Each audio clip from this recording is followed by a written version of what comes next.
Hey, Victor. Yes, Chris. Hey, before we get started, I think we should give a special thanks to another patron on Patreon. And who is that? His name's James Cunningham. Well, thank you, James Cunningham. Thank you, James Cunningham. I'm Christopher Nottingham. And I'm Victor Polino. And you're listening to Civil Dissonance, a show where we explore, engage, and dissect the topics that divide us as a society. Today on Civil Dissonance, we'll be discussing income inequality and the wealth gap. You know, Chris, there's only two certainties in life. What's that, Victor? Death and taxes. This is true. And, well, we know we have a new tax bill. Well, there's another certainty. What's that? You can get a new episode of Civil Dissonance every Monday. This is true. This is true. And this one is coming to you right now, actually. So, as I was saying before you interjected with a cheap plug for our show, if that's okay, we're allowed to do that, is that we got a new tax bill. Yes, we do. And I can't help but wonder, you know, if what I'm hearing in the news is correct, are the lower class and middle class not going to benefit as much? Well, there have been several articles out there. Most of the ones that I've seen have not been very optimistic for the lower and middle class. But for the wealthy, right? But for the wealthy. And that's across the spectrum of news organizations. I really haven't read any news story that's talked about how it's going to benefit the lower middle class. Not to say that that's not a possibility. I just haven't seen anybody reporting on it. Well, I'm going to straight up say it. I'm too stupid to understand the new tax law. So, you know, that's nothing here or there, I guess. Well, I don't think you're stupid, Victor. Well, thank you. Might just be ignorant on tax law. Maybe. But I don't know that I'm going to be able to figure it out. So. But this episode isn't about tax law. No. But it may be touching into the higher percentage rates, I guess, right? I think with the news stories that are going out, some of the news stories I've read have talked about the tax bill playing into the wealth gap and income inequality. What is the wealth gap? So the wealth gap, Victor, that is the gap in the distribution of wealth between the lower class and, you know, the ultra wealthy. That's how I perceive it. Yeah, well, it's a spectrum. It's the whole thing, though, right? There's just a low end to a high end. Yes. All right. So I don't know. You remember that video that was going around a couple years ago, and it might still be circulating, where it discusses the wealth gap and income inequality in America. I believe it was based on Thomas Piketty's research. Oh, you got me. I remember seeing it. I remember seeing it on Facebook, Twitter, YouTube. It was passed around quite a bit. Yeah, it was the one where they had like the 100 little people lined up, and it shows the ideal income, and then what people think is the ideal income in America, or how it is, and what they think it is, and then what it actually is. And it's like so far off the charts on the wealthy side, and then like down on the poor end, it's like minuscule. Yes, but it's important to understand that it is what that graphic shows, what that video shows is when it says what it actually is, that's based on Thomas Piketty's research. Yeah. So what do you do about something like that? I mean, do we try to regulate something like that in the United States? I don't know. I mean, that's kind of scary in some ways to think about. It is. But it's so far askew. I don't think the wealth gap. Yeah. I mean, well, based on that video, based on Thomas Piketty's research, I kind of feel it too, maybe a little bit. Oh yeah. I mean, here in West Virginia, we're all poor. I mean, I hate to say it, but the majority of West Virginia is such a poor state that, we feel it. We get paid less than most other states. And I know in the job that I work versus, which I can't say what it is, but the job that I work on a normal basis, we are paid, I want to say $6 to $7 less an hour than other jobs. Now, just to play devil's advocate and to give you a point to discuss, our cost of living is pretty low. Yeah, but will it ever get any better if the income doesn't raise? That's true. That is something to think about. I think I can't remember what it was. Something like $43,000 is the average annual income for a household, which sounds like a lot, but you got to think that's two people supporting an entire family. And that's in West Virginia. That's not the national average. We're just, like I said, we're on the low end of the spectrum. So, what's the national average? I want to say it's 53 for the national average, something around that range. Huh. Okay. So maybe we should get a little bit more information about income inequality and the wealth gap. Yes, once again, we clearly do not know enough. Well, that's the point of this show. Educate ourselves and our listeners. All right, listeners, we're about to have a new guest.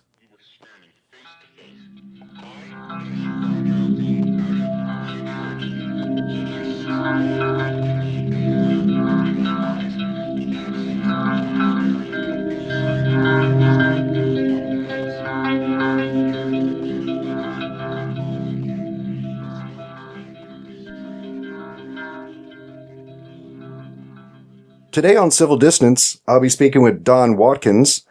He's the author of Roosevelt Care, How Social Security is Sabotaging the Land of Self-Reliance.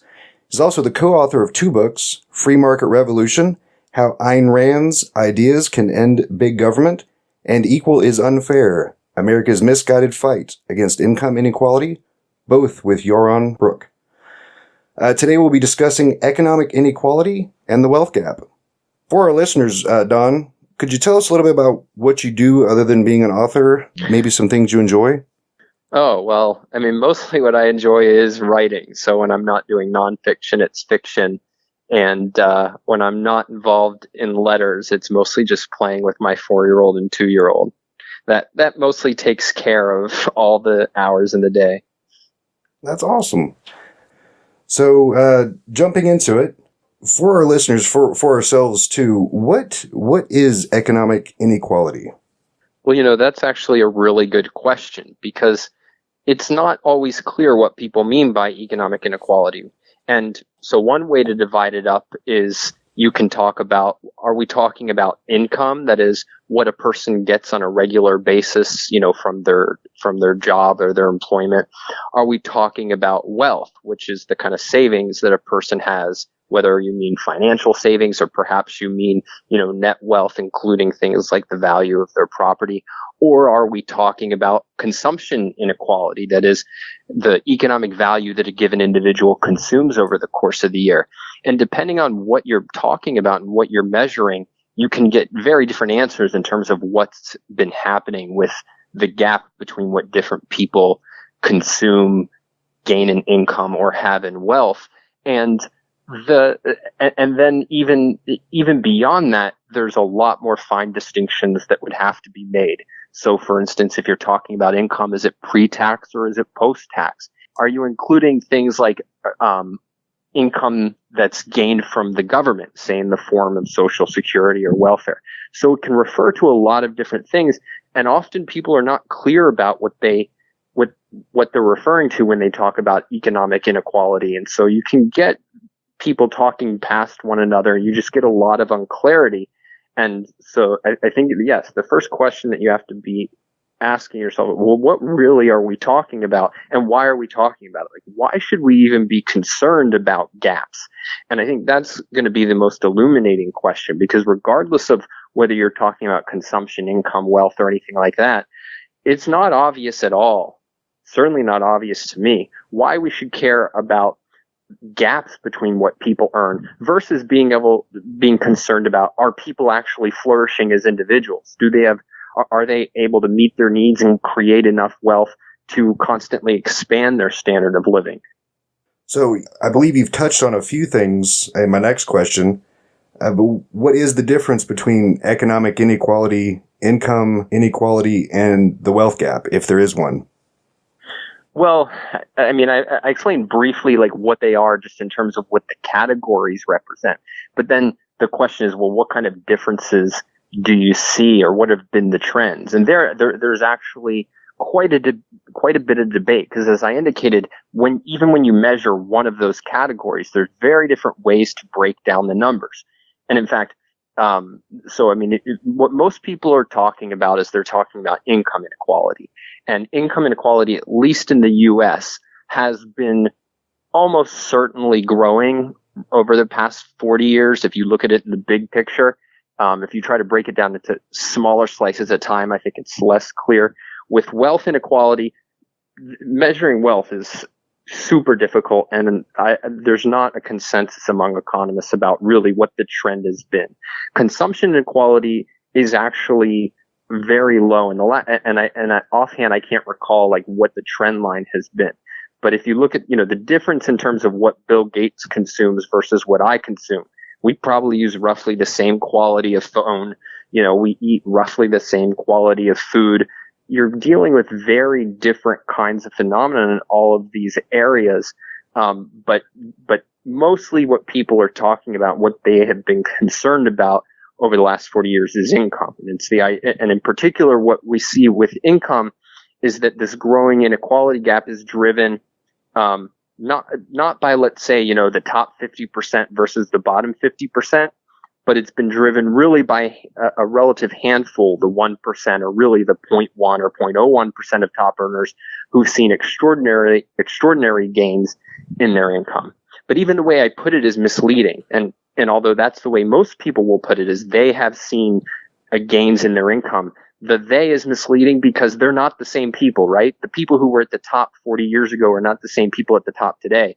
Indeed, the people at the top today are not necessarily the same people who were at the top 2 years ago, 3 years ago, 4 years ago. There's a lot of churn at the very top of the income world because often those incomes are very competitive. And so you can have, let's say, a financier who has a really great year and earns $100 million, and next year he loses all his clients' money and therefore loses most of his income. So you have to remember that we're talking about statistical categories, not individuals. When we talk about the 1% have gotten all the gains, it's whoever happens to be in that category this year has earned more money than somebody who was in that category, let's say 10 or 20 years ago. In researching this, I've seen a lot of graphs and a lot of information, and that is something that is very confusing. Or what is being represented in those graphs? Is it income inequality? Is it the wealth gap? And based on the numbers they use, could return different results. Yeah, so even take something like, well, how do you measure income, right?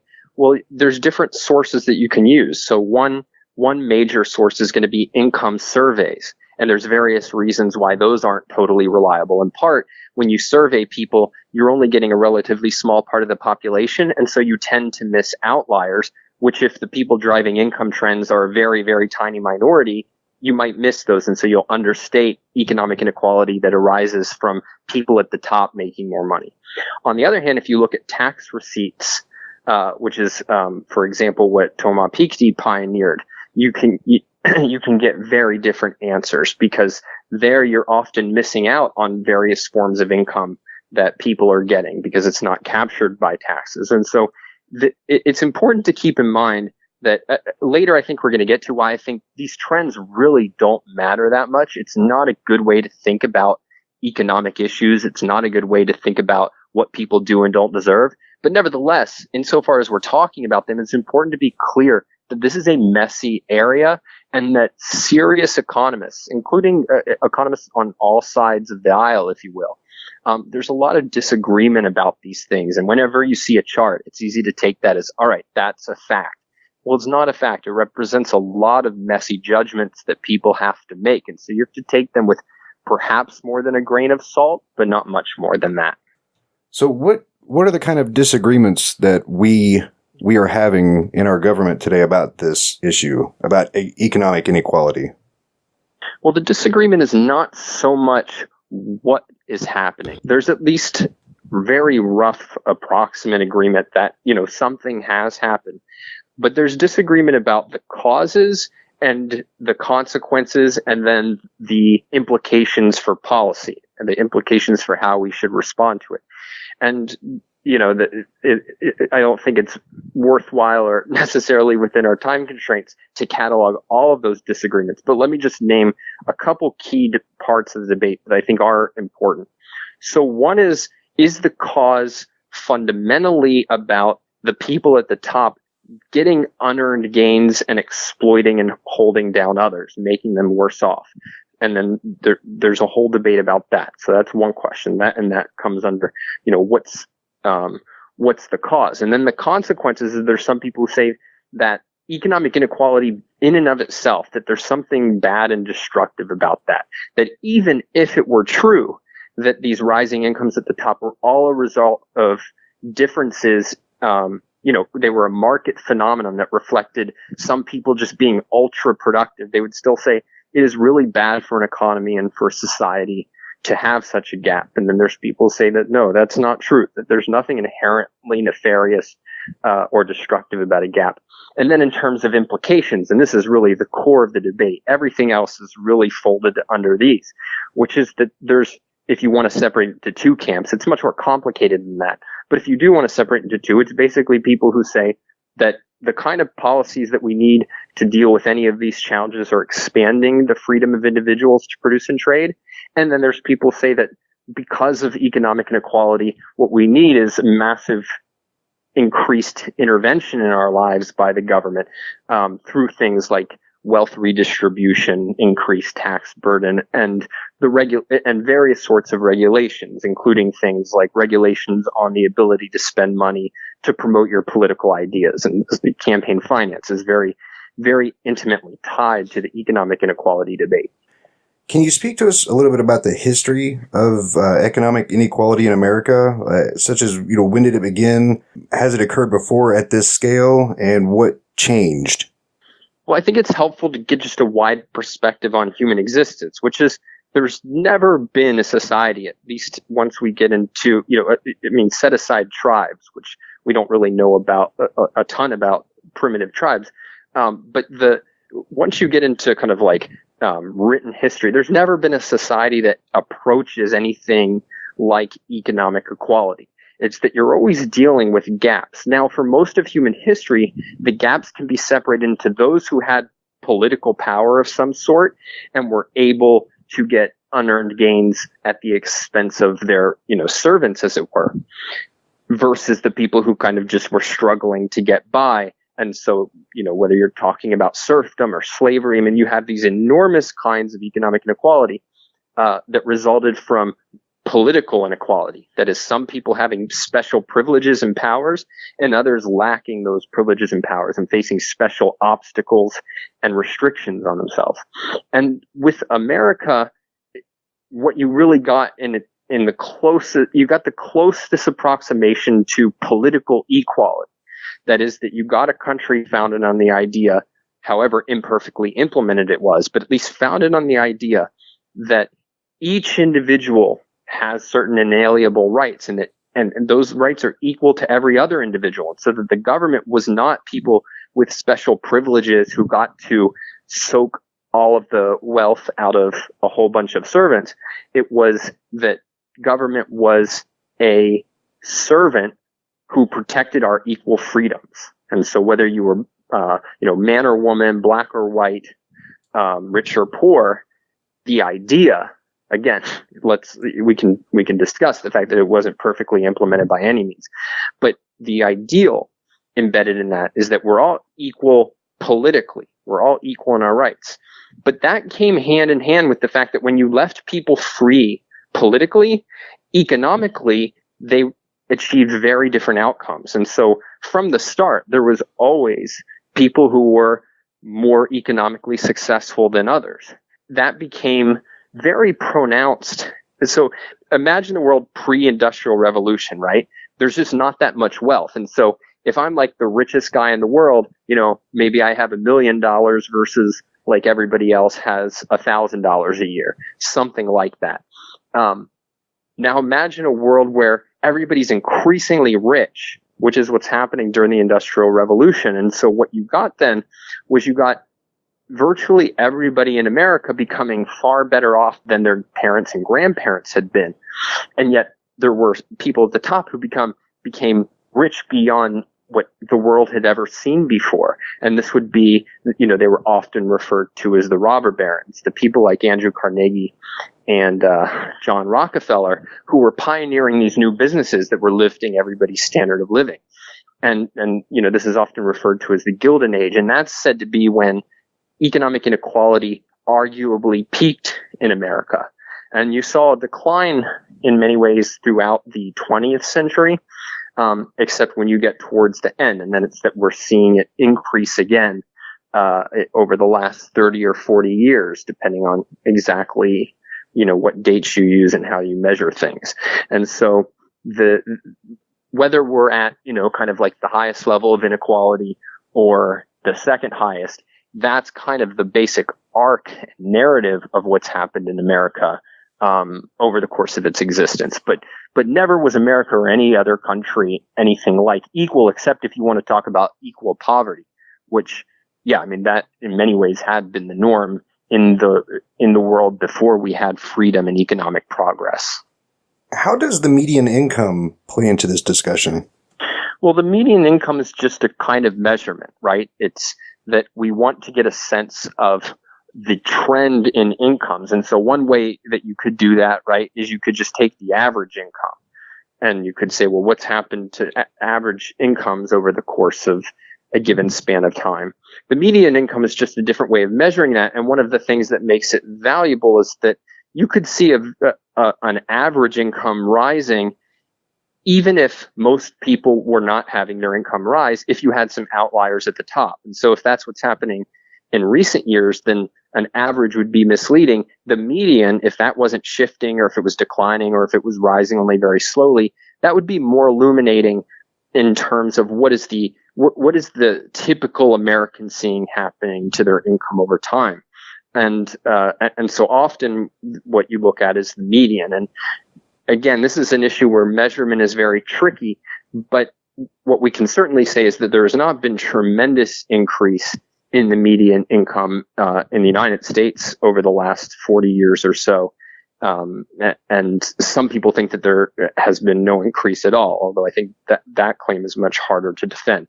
But certainly it has not been an encouraging sign, and that's often been tied to the debate over economic inequality, although I think that's a mistake. I think in general, what often happens is that many legitimate issues of concern are put as economic inequality issues. But imagine if we had stagnant median incomes, but there was no increase in what the top 1% got. Everybody was just stagnant. Well, would that be less of a problem? No, I think it would be equally a problem. Indeed, it'd be worse, because at least if, some people are getting really rich, that's great. But I do think there's a concern of, and a question of, like, what has been happening that we have, at least in terms of how we measure it, have not seen a lot of increase in terms of what the median American family has earned over the last 40 years. That is a good question. What has been happening? I mean, is that something you can talk on? Well, there's things you can say about it, but again, this is an area where there is not really a consensus among economists, and this often gets divided up then between people interpret it to justify whatever policy decisions they already believed in anyway, which is typical in most debates, right? It's all right, you have a set of data, you are not really clear on what the cause is, and it's murky enough that you can basically invent any explanation you want. And so you invent the explanation that supports what you already believed. So, and so you can imagine my biases are, I'm for free markets. I'm for a free society where the government just protects the freedom of individuals and does not redistribute their wealth. It does not restrict their ability to engage in voluntary transactions. And so as you can imagine, my bias is going to be that the explanation is something to do with the government intervening in our lives. And it turns out that yes. Now, I think I have more than just my biases to justify that, but I think it's important for your audience to know where I'm coming from, and that I'm not coming from this as, an unbiased observer, as it were. And so what I have seen happening primarily to restrict economic progress, and widespread economic progress, is that the trend in the United States has been largely towards increasing government control over the economy. And if you think about, like, what was happening when America, or in more recent times, countries like China and India, when you see countries go from poverty to prosperity, what you've seen is that it goes hand in hand with liberating an economy so that people can produce and trade freely. They can start new businesses without having to wade through bureaucratic red tape. They can invest a bunch of money in businesses instead of having it taken away and redirected by the government. And what has happened in the United States and in many other countries over the more recent decades is that has become in many ways less possible. And I don't think that's the only source of it. I think there's also cultural reasons that we've seen less progress. I think that we've really been taught not to expect a lot of economic progress, and so you don't see you see a lot of efforts mischanneled. And so, for instance, I think that the fact that you have fewer people going into innovators going into industrial areas of the economy, like take nuclear reactors, which I think people talked about 40 years ago. This was going to be the future of energy, and we were going to have electricity so cheap that you couldn't even meter it. And yet that was destroyed by government control and regulation of the nuclear industry effectively. And so you got a lot of people who could have used their talents to create this breathtaking energy. It gets diverted into channels that were not as promising and didn't have as much potential to achieve human progress. And I think, and so part of what goes on is that people expect less, and then they try to achieve less, and then you get a lot of people, the most brilliant minds, instead of doing something amazing in energy, go and create an app that allows you to take pictures with a better filter. With the income gap on the mind and being able to achieve more, be more industrious, be more imaginative, wouldn't it make sense for us to have a living wage, a wage where you could go and do a 9 to 5 and still have enough energy and enough time to explore these things that would innovate and make life better for other people? Well, you have to take a step back and think about what is a wage? And a wage is not something that we as society just hand out. A wage represents economic value that an individual has created. We are all born with certain needs and desires, or we develop at least. We're born with certain needs and we develop certain desires over the course of our life. And it's just a given fact that we have to take certain actions to achieve those things. Now, when you're on an island, there's no way around that. So if a person says, I'm just not very good at, catching fish, well, then you're not going to have something to eat. And that could be very sad, but it's not like an injustice. Nobody's holding you down or keeping you back. It's just you're not very good at something, or maybe you just refuse to do something. I'm not going to exercise the effort and thought it requires to figure out how to catch more fish. Now, when you live in society, you gain an enormous benefit. And that fundamental benefit is that all of us, when we work with other people in an economy, have the potential to become far more productive because we can learn from others. We can trade from others. I'm way more productive because I can use a laptop that I didn't create in order to write than I would be if I had to, scribble on paper and pen, let alone write words in the sand that nobody would read. So there's this enormous benefit that comes from living in society. But there's something else that happens when you live in a society, which is that you have the capability or the potential to default on your responsibility to produce the things to meet your desires and goals, and to force others, to inflict on others, to make them work for the purpose of your desires and goals. But there's no way around the fact that somebody has to exercise the thought, effort, and energy required to achieve your goals. And so what people who talk about a living wage, what they're really saying is that I think that some people should be forced to work, not for their own benefit, but for the benefit of others. And so you have to ask, what does it mean to live in a just society? And I think that the foundational principle of a just society in the economic sphere is that each individual is responsible and entitled to pursue his own hopes and dreams, and you can't compel him to work for the hopes and dreams of other people. And then the next question is, okay, well, that sounds, nice enough, Don, but what about the people who are really struggling? And so the choice that's often offered is, well, look, either we compel people to help those who suffer through no fault of their own, or we just say, screw you and let them die, or let them face a really tough time. And like, if that were the choice, if that were the alternative, that would be really sad. Like, that would be a very tragic thing, because what it would mean is that we have to commit some sort of injustice. Either we have to punish the people who have done the right thing and succeeded in producing wealth. We have to deprive them of something they earned, or we have to just let people suffer. Like, neither of those is a really great option. And fortunately, there's a third alternative. And the third alternative is that people can make voluntary arrangements to help out the people and causes they care about. And if you look historically, and if you just introspect for a minute on your own life, you see that, this is something that happens all the time in a free society. But the major thing that people need to prosper, to innovate, to create is not handouts, it's freedom. And you just think of Cuba. How many people were fleeing from America to Cuba? I mean, as far as I know, it's zero, or maybe you have 3 people who, 3 hippies who just really wanted to live under Castro. But in general, they were fleeing from Cuba to the United States. And many of them, higher than the median, started businesses, and within a generation or two at most, were very successful in the United States. Now, why did they come here? Was it because, man, in America, I'm going to get the best handouts? It was no, in America, nobody's going to stop me from starting a business, from making a living for myself, for achieving the kind of life I want to achieve. And so that's the core thing.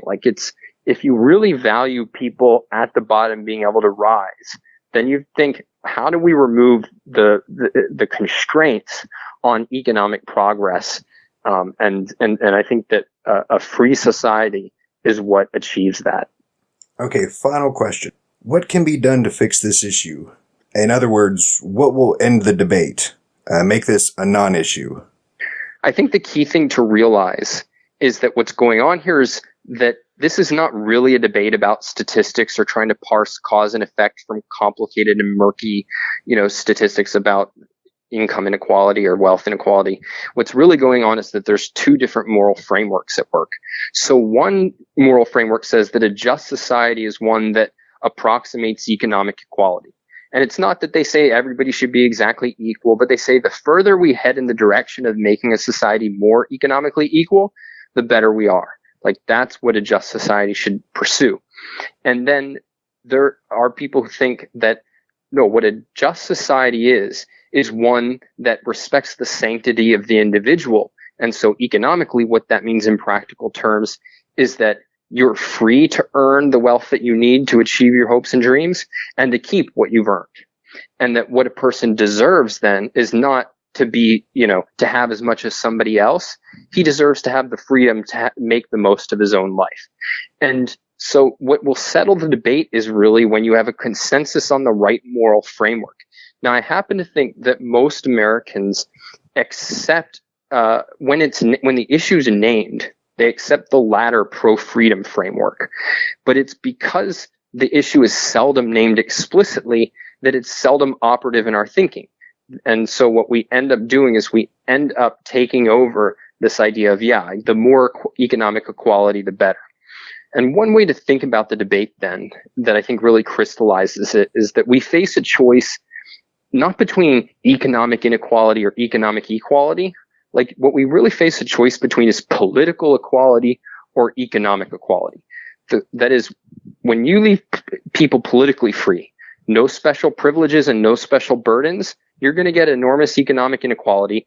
But on average, most people are going to be getting better off because they have the freedom to innovate and pursue success. Whereas if you clamp down on that in order to make them more equal, if you take stuff away from people who have achieved, if you penalize them for achievement, and if you reward people for non-achievement in order to reduce that gap, then what you get is you get less achievement. And so people may become more equal, but they'll also become worse off. And so that's really the choice is, do we want to treat everybody equally, or do we want to give some people special privileges and some people special burdens? And I think faced with that choice, and if people really understand what's involved in that choice, then ultimately that does settle the debate. Okay, thank you for that response. I think we're at the end of our time.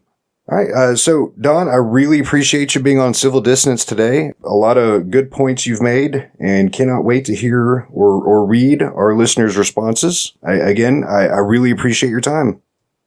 It's been a pleasure. Okay. Well, again, thank you very much, Don. All right, listeners, that was Don Watkins. He's the author of Roosevelt Care, How Social Security is Sabotaging the Land of Self-Reliance. He's also the co-author of Free Market Revolution, How Ayn Rand's Ideas Can End Big Government, and Equal is Unfair, America's Misguided Fight Against Income Inequality, both with Yoron Brook. You can follow Mr. Watkins on Twitter at DWatkins3, that's at DWatkins3. You can also find links to his Twitter handle and to the books in our show notes and on our website. Victor and I will be right back after this short break for the wrap-up.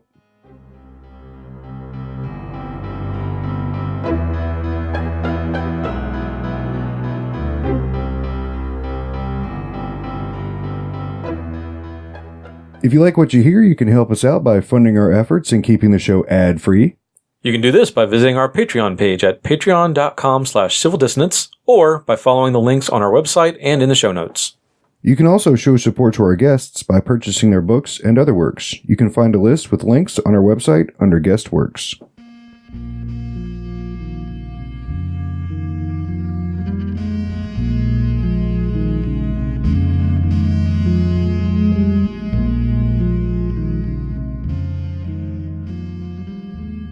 Well, Victor, that was Don Watkins talking to us about economic inequality and the wealth gap. What'd you think? Well, this is a very tough topic to bat around. On the one hand, not being at the top of the food chain, experiencing life in one of the poorest states, one that's been exploited time and again by big business and a good old boy system. It's hard to sit here and say that income inequality is a good thing. I don't think that he was saying that it was, a good thing, more like a necessity, maybe. Yeah. I mean, what did you take from it? Some of the things that he talked about, I really hadn't thought about in the terms that he had discussed, such as the need for a gap in our economic situations. So growing up, I always figured, if I work hard and I get a better job, then I can improve my economic situation. I think one of the frustrations that we're having is that gap is becoming larger and larger. So the harder you work, the more you earn, you're not really feeling that incentive. You're not seeing that next rung on the economic ladder. You're not closing that gap as quickly as you feel you should. And I think that's the frustration. Yeah. One of the things we really didn't touch on a whole lot is the idea of Ayn Rand's philosophies. And, he mentioned this, that we're too hung up on the idea of gaps. And a lot of what her philosophy is sort of a self-fulfillment approach. It's, use reason, pursue your own happiness. And I think maybe we get distracted by the gaps. I think it's important to reiterate what Mr. Watkins had said, that he does have a bias, and he does come from the Ayn Rand train of thought when discussing and thinking about these things. So one of the other things he approached is that we were sort of lost in a field of information here, and we don't have the measuring stick. You know what I mean? And that was another thing that I took away from this that I really hadn't put a lot of thought into, and it's pretty glaring, once you really do think about it, is the measuring stick by which we use to discuss all these things. So you take a simple experiment, like the rate at which ice melts. If you're going to test that, the rate at which ice melts, then you have to make sure that in each experiment, everything is the same. All your parameters are the same. Make sure you're not putting the ice cube on a hot plate or watching it in the freezer the next time, that you have the same temperature surface, the same air temperature, everything, all your parameters are the same. So I think when we're talking about economic inequality, the wealth gap, when we're discussing these things, then we need to have the exact same parameters And those parameters need to be defined and explained to the public so that we also understand where the information's coming from and how it's being observed or interpreted. I'm sorry. Ever since you said ice melt, I started thinking about my Dr. Pepper, and I'm just thinking about it now. I need it. We'll take a Dr. Pepper break after we finish this up. All right. Are you promise? I promise. All right. Okay. Here's something else that kind of stuck out to me on this. You have people, and again, this is talking about gaps and trying to achieve more and trying to better yourself economically. There are people out there who are comfortable living on the minimal amount of money, living in a minimal economic state, if you will. And there are some people who want to have more. And if you look at, and again, parameters need to be defined, but if you look at a lot of these graphs out there, most of these graphs, you see that there's not a lot of change between the lower end of the economic spectrum to what would be considered upper middle class. So for me to get to that next level, I almost have to be wealthy. So you feel like you're being bound in one place. Like no matter what you do, you can't get ahead. Yeah. Yeah. I think the idea here though is that you should hunger more is sort of the philosophy that goes in here. And because of your hunger, you would innovate and find a way. And the problem that you experience in, at least by this philosophy, is that there's too much interference from government to stop that. Yeah, I believe that's one of the points that he made. Yeah. And that sort of interference hinders the ability to grow. To innovate. And of course, innovation is key, which I found actually was something that he talked about, and I don't necessarily fond of the example he used, but he talked about the nuclear power plants. Yep. Yeah. Nuclear power, of course, it was this, like when I was a kid, it was all over the place as far as like talking about how it's going to change the world and everything. But, we had a few scares, 3 Mile Island, Chernobyl, those sort of things. They sort of lingered there. And I think, regulation wasn't necessarily a bad thing, but I can definitely see where it tied the hands of people who wanted to innovate in those fields. And we just got too afraid and we ran away from it. With innovation, is kind of the key to any sort of new advancement in our economic situations. Plain and simple, I think that's a fair assessment. Yeah. And with innovation, when we create new industry, we create new jobs. And the opportunity for growth. Yeah. Yeah. And I kind of think that, he made a point to say that a lot of the discussion about gaps was a distraction from a greater question, a real question. What question? And I think the question that he was trying to get across that we should ask ourselves is, are we, as a society, in a place where we can flourish as individuals? Is our current economic situation allowing us to be in a place where we can flourish as individuals? I think that's the question we should all be asking. And Okay. If not, then maybe we should address this with our government. Well, that being said, so I think I tried to touch on that with him when I was discussing a living wage. I don't think I came across right when I asked the question, but I think a lot of people feel right now in their current economic situation that they have to work multiple jobs just to make ends meet.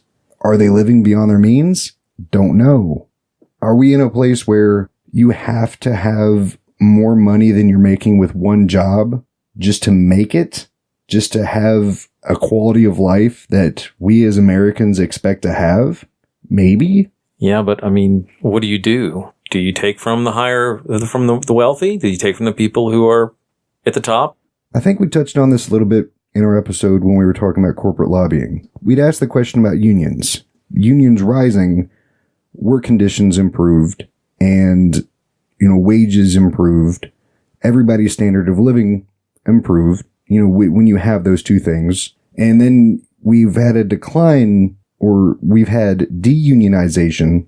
So with that, we don't have representative or representation for the workforce really in the government, fighting for us. So it's maybe allowed corporations and those at the top to move higher or to extend that gap.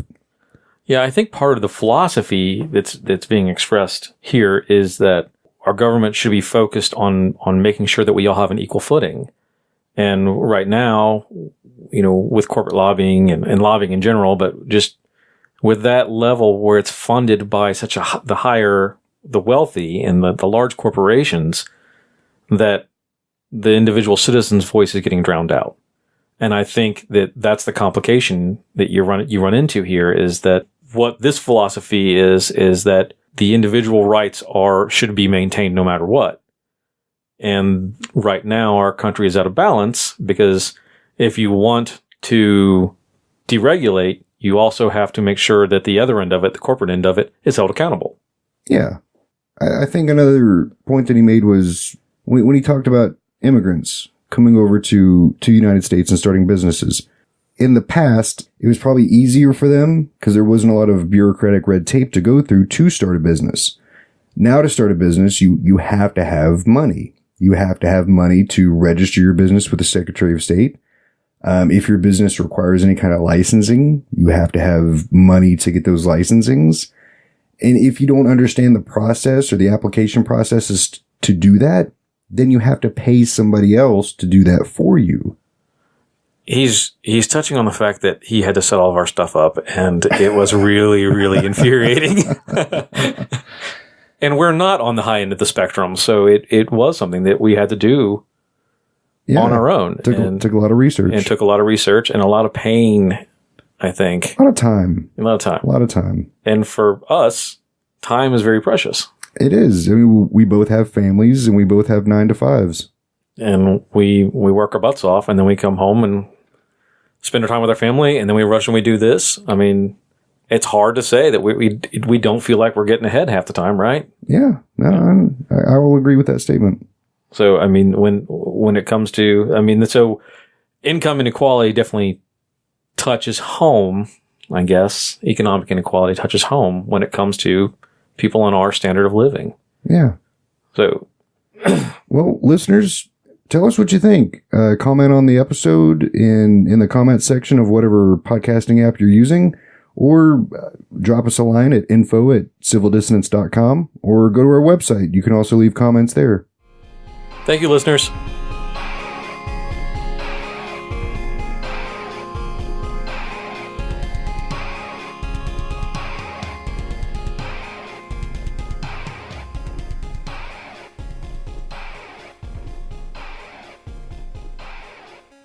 We'd like to give a special thanks to Stu Art and Design for our show's logo, and Kiko's Last Smile for the music you've heard during the show. We would also like to thank our guests for their time and insight, and a thank you to our listeners. Without you, this is impossible. Show your support by visiting our Patreon page at patreon.com/civildissonance, and head over to our website for a full listing of our episodes, transcripts, and more information about our guests and other supporters. Follow us on Twitter, Facebook, and other social media. Links are in the show notes and on our website. And if you're so inclined, leave us a review on iTunes or wherever you get your podcasts. And if you like what you've heard, tell people about us. I'm Christopher Nottingham. And I'm Victor Polino, and you've been listening to Civil Dissonance, a Pro Thoughts production. Now go out and start a conversation. Oh, and Victor. Yes, sir. Almost forgot again. If you have ideas for episodes, go ahead and drop us a line at info@civildissonance.com. That was good. I like it.